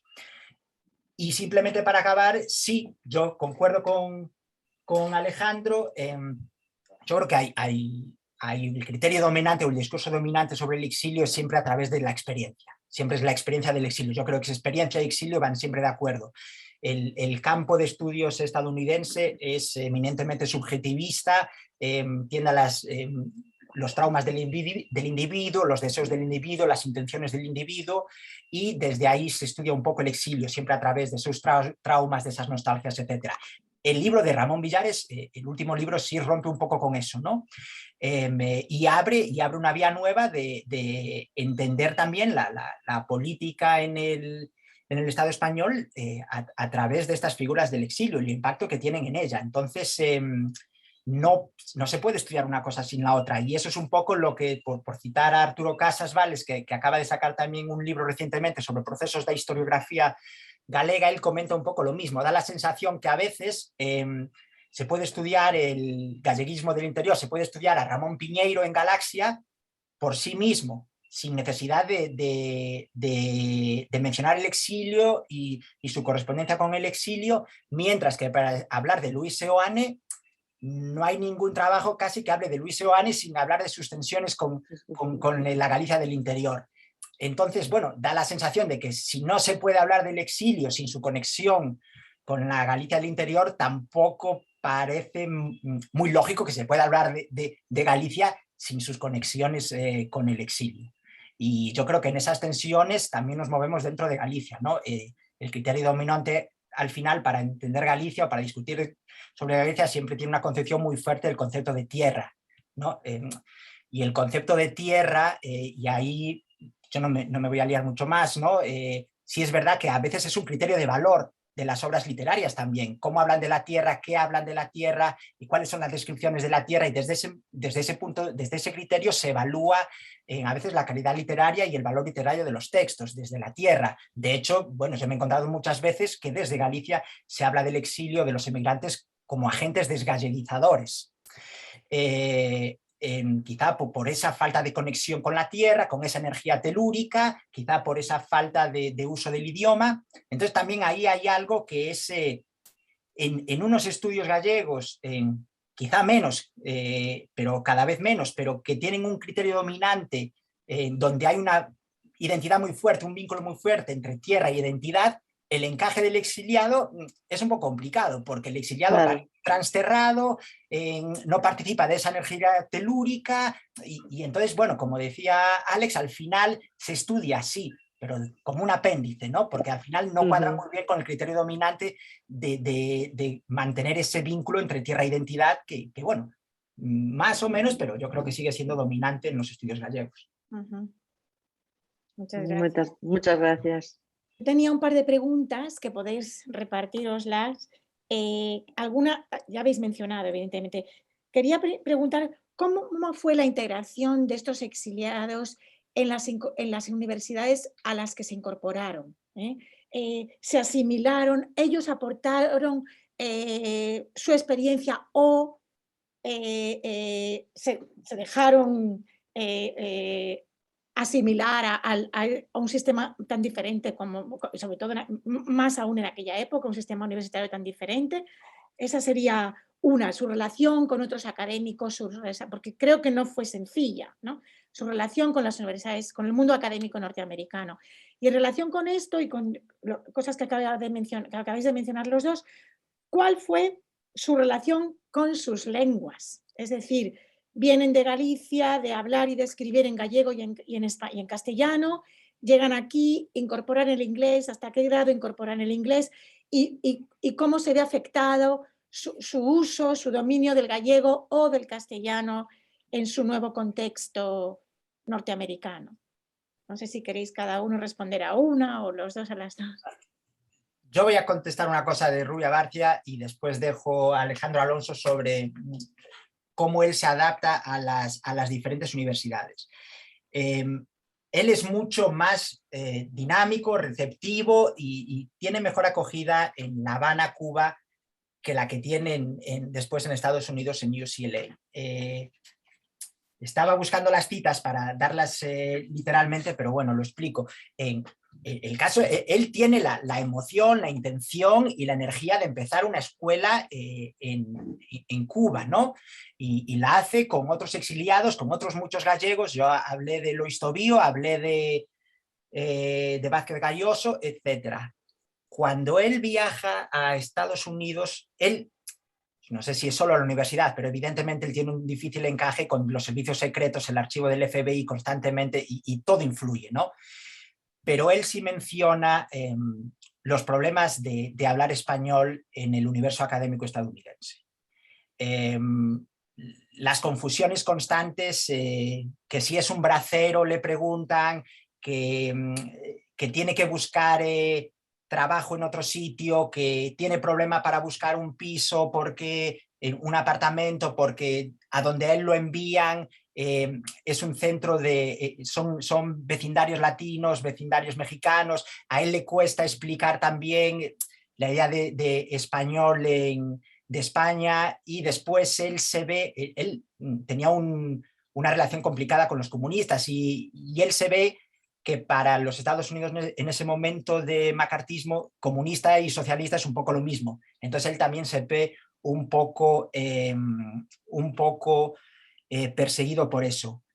Pero el encaje es mucho mejor en La Habana que el que tiene en Estados Unidos, donde él, y lo dice literalmente, no solo él, sino su cultura se ve menospreciada constantemente. Entonces este es un poco el encaje difícil en UCLA para Rubia Barcia. Bueno, la verdad es que son experiencias muy diferentes, ¿no? Depende también en general los departamentos de español y de lenguas románicas han vivido de espaldas a las universidades durante mucho tiempo, ¿no? O sea, eran como, estaban a medio camino entre departamentos de lengua, o sea, departamentos de enseñar solamente lengua y algún tipo de investigación en literatura. A veces ni siquiera entraban en los programas de literatura comparada, muy poco a poco, ¿no? González López es un poco especial, porque González López es obviamente una persona con muchísimas virtudes intelectuales, ¿no? Entonces, él, por ejemplo, él se había educado en alemán porque había hecho su tesis en Derecho Penal con unas estancias de la Junta de Estudios en Alemania. Entonces hablaba alemán, había hecho un poco de carrera diplomática, había estado en Suiza, hablaba francés, y él no hablaba inglés en el año 39, pero en el 42 no hablaba nada de inglés, lo dice, ¿no? Podía leerlo. En el 42 entra en Hunter College y en el año 69 él es escogido para dirigir la Escuela Graduada de Español. Eso quiere decir que su inglés había progresado muchísimo, ¿no? Entonces, es una persona con una gran capacidad de aprendizaje, con mucha disciplina y que tuvo una buena relación con la administración de la Universidad Americana siempre, González López, ¿no? Por eso está todo el año trabajando. De hecho, es quien se hace cargo de Middlebury cuando Paco García Lorca deja Middlebury, ¿no? Y es él quien lleva a Ramón Piñeiro, por ejemplo, a dar cursos a Middlebury en los años 60, cuando Piñeiro no tenía mucho trabajo ni muchos ingresos, ¿no? Entonces, González López es muy hábil. El caso de Eugenio Granell, que es, por ejemplo, que ha salido, es diferente, porque Eugenio no tenía formación académica, entonces al final acabó consolidando la plaza tarde, pero bueno, Eugenio es una persona con mucho talento y consiguió, con ese libro sobre Guernica, que es muy importante, pues consolidar su plaza en Brooklyn College. Ahí, en general, digamos que comparten con otros hispanistas toda esa especie de vivir de espaldas al mundo anglo, ¿no? Y crear esa comunidad de exiliados españoles que en parte se relacionaban solo entre ellos, ¿no? Todo ese grupo que sale en Middlebury enseñaban prácticamente todos en Nueva York. Está Eugenio Florit, está Laura de los Ríos, ¿no? La hermana de Fernando de los Ríos, está un montón de intelectuales, qué sé yo, Joaquín Casualduero, ¿no? Que tuvieron muchas estancias largas en Estados Unidos. Y era un mundo entre ellos, está Margarita Ucelay, la mujer de Ernesto Guerra Dacal, o sea, y vivían de espaldas. El más hábil, yo creo, de todos era González López, porque consiguió siempre tener de la mano la administración. Pero viven un poco aislados del mundo anglo, o bastante aislados del mundo anglo. Sobre el uso del gallego, bueno, en general, ninguno de los que hemos hablado eran particularmente gallegohablantes, ¿no? Que yo sepa, ¿no? Salvo González López hablaban gallego, pero no era obviamente su primera lengua. González López escribe indistintamente en gallego o en castellano según a quién se dirija, ¿no? Y su gallego era bueno, muy bueno, a pesar de que nunca lo estudió formalmente y vivió fuera de Galicia y fuera de España prácticamente toda su vida. El caso de Rubia es curioso porque ese libro que ha señalado Cheche, esa colección de poemas en gallego, que él escribió muy de mayor, es muy bueno. Tiene un gallego con una calidad extraordinaria. Entonces, ahí fue un libro que la gente que ha leído poesía gallega quedó como sorprendida, aunque, como dice Cheche, nunca se ha incorporado al canon, ¿no? Es un poco diferente el caso de Ernesto Guerra Dacal, ¿no? Porque Guerra Dacal optó por el portugués, y optó por el portugués en todos los sentidos. Se hace experto en esa de Queiroz, se conecta muy bien con las élites portuguesas, vamos, demasiado bien, diría yo, y dentro de lo que es Galicia va a proponer esa normativa de integración en el portugués, lo que llamamos nosotros reintegracionista, que hace que ahora mismo el grupo reintegracionista aquí en Galicia lo considere como uno de sus padres, ¿no? Entonces, Ernesto lo que sí tiene es que su poesía en gallego es muy buena también. Los dos libros de poesía de Ernesto son excelentes, ¿no? Vamos, a la altura de lo mejor poesía gallega. Pero también han tenido mal encaje, en parte por el exilio, en parte porque escribe en realidad en un gallego de grafías portuguesas, básicamente, ¿no? Entonces, bueno, han tenido esa relación compleja con la lengua. A veces han hecho cosas maravillosas, como eso de Rubio, por ejemplo, un ensayo en gallego de González López en el Congreso de Rosalía, muy, muy emocionante y muy bien escrito, ¿no? Pero está claro que tuvieron que hacer su vida básicamente en castellano, en las comunidades de exilio, y que mantenían el gallego, pues como hemos visto, por ejemplo, en la correspondencia, cuando se escribían entre ellos, ¿no? Pues cuando González López escribe a Buenos Aires, o escribe a Castelao, o le escribe a Seoane, le escribe en gallego. Y cuando escribe, pero el resto de su vida lo hacían en castellano, básicamente, ¿no? Entonces, bueno, es un poco el resumen que yo puedo hacer de la gente que conozco y su relación con las lenguas, ¿no?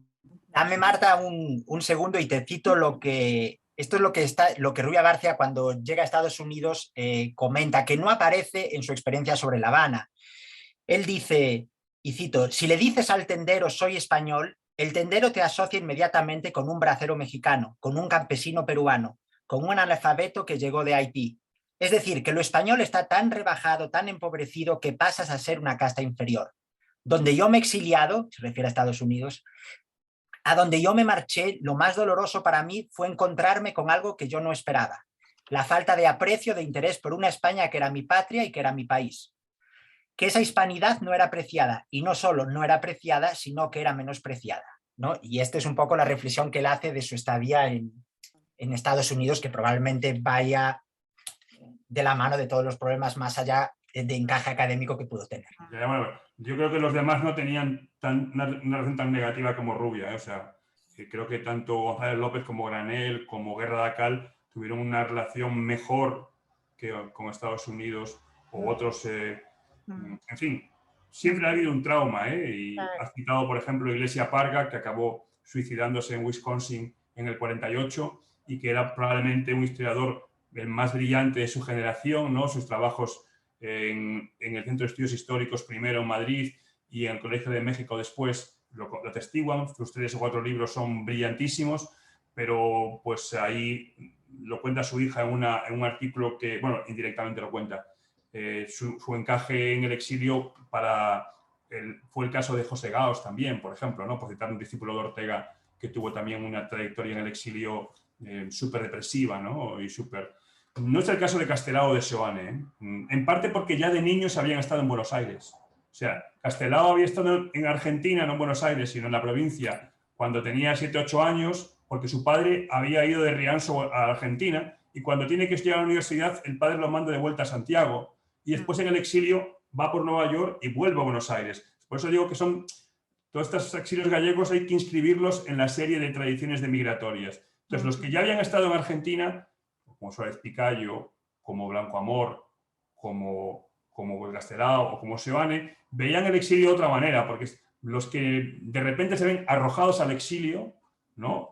Como decía Adorno en el famoso texto de Mínima Moralia, llevan siempre una vida dañada, ¿no? O sea, ¿os acordáis de aquel fragmento de Mínima Moralia donde Adorno habla del exiliado? ¿No? El exiliado vive siempre una vida dañada porque está forzado a hablar la lengua del otro, todo eso, ¿no? Pues eso es un poco la experiencia que Adorno un poco también, porque Adorno había llegado, Theodor Adorno, el filósofo alemán, había llegado también a Nueva York en ese verano del 38 en que llegó Castelao. Y Mínima Moralia, en parte, es una colección de textos breves que recoge la experiencia del exilio de Adorno, muy traumática entre Nueva York y Los Ángeles, ¿no? Cuando escribe la dialéctica de ilustración con Horkheimer. Entonces, ese resumen de la vida dañada de Adorno resume un poco bien la metáfora de cómo muchos exiliados vieron. La diferencia, insisto, es aquellos que ya habían estado y que, por tanto, estaban un poco acostumbrados a las trayectorias atlánticas, como Castelao, por ejemplo. Claro, y no solo que ya tenían la experiencia transatlántica, sino que habían estado en un país hispanohablante. Sí. Porque también es muy diferente, ¿verdad? Llegué de nuevas a un país angloparlante que no, y claro, culturalmente tan distinto, ¿verdad? Bueno, esa es la primera experiencia del dolor de Rubia Barcia, ¿no? Claro, lo de Granell fue diferente porque Granell acabó con un programa muy extraño que hizo la República Dominicana para repoblar la República Dominicana con exiliados. Y entonces no lo dejaron vivir en Ciudad Trujillo, lo que es Santo Domingo, sino que lo llevaron a una parte interior. Y ahí él, que era violinista en Madrid antes de la guerra, antes de entrar en el POM, pues tuvo una existencia terrorífica, claro, ¿no? Y consiguió salir de ahí para irse vía Puerto Rico a Guatemala, donde tampoco le fue muy bien. Se relacionó con anarquistas catalanes y al final para él Nueva York fue una salvación. Se hizo un pintor famoso, ganó mucho dinero y volvió a Madrid como un gran pintor, Eugenio, y a Santiago, donde hay una fundación. Entonces el caso de Eugenio es diferente, pero los otros, en general, todo el mundo quería ir para Buenos Aires. Buenos Aires era el horizonte, ¿no? De una ciudad moderna, a pesar de la dictadura peronista en un momento dado, que algunos tuvieron que salir. Esa salida, cuando Seoane está escribiendo ese libro, en parte es porque él se da cuenta que Buenos Aires tampoco es ya tan amable, que por eso piensa en volver, pero cuando escribe Farrell de exiliado, ¿no? Pero bueno, eso quedó en nada, claro. Pero bueno, de ahí viene que nos llamen a todos gallegos en Argentina, Sí, ¿verdad? Gracias por esa cita, José, porque además explica muy bien esa grabación que nos pusiste tan impactante y tan emocionante, ¿no? Sobre el dolor en el exilio, como lo vivió él. Bueno, yo creo que podemos ya dar por terminada, ¿no te parece, Emilia? Porque nos hemos pasado ya un poco del tiempo, pero ha sido fascinante. Yo, desde luego, quiero daros las gracias a los dos, más efusivas, por este panel tan mucho más que interesante, tan emotivo, diría yo también, y necesario, además, para recuperar todas estas figuras que no son tan conocidas más allá, en España incluso, a veces, más allá de de Galicia. Así que muchísimas gracias, además por haberos compaginado también en la estructura de los temas, de las figuras y también de sus trayectorias. Así que gracias y no sé si Emilia quieres cerrar. Nada, simplemente concuerdo con tus palabras y estoy totalmente de acuerdo. Yo sabía, porque los conozco a los dos, los he visto en otras ocasiones, que no nos iban a defraudar para nada. Espero que haya sido interesante para el público y que, como va a quedar grabado y lo vamos a poder subir en nuestras webs y guardarlo en nuestra mediateca, igual también podríamos ver la posibilidad de hacer un pequeño texto y poder estar publicado en uno de vuestros, como hablamos algún día cuando estábamos preparando esto, porque bueno, creo que ha sido muy interesante y bueno, la verdad es que para nosotros ha sido un placer. Muchas gracias a todos y reitero de nuevo las gracias al observatorio y a ti en especial. Muchas gracias. Gracias. Gracias a todos, gracias a los asistentes, muchísimas gracias. Y nos vemos en otro evento. Muchas gracias. Gracias.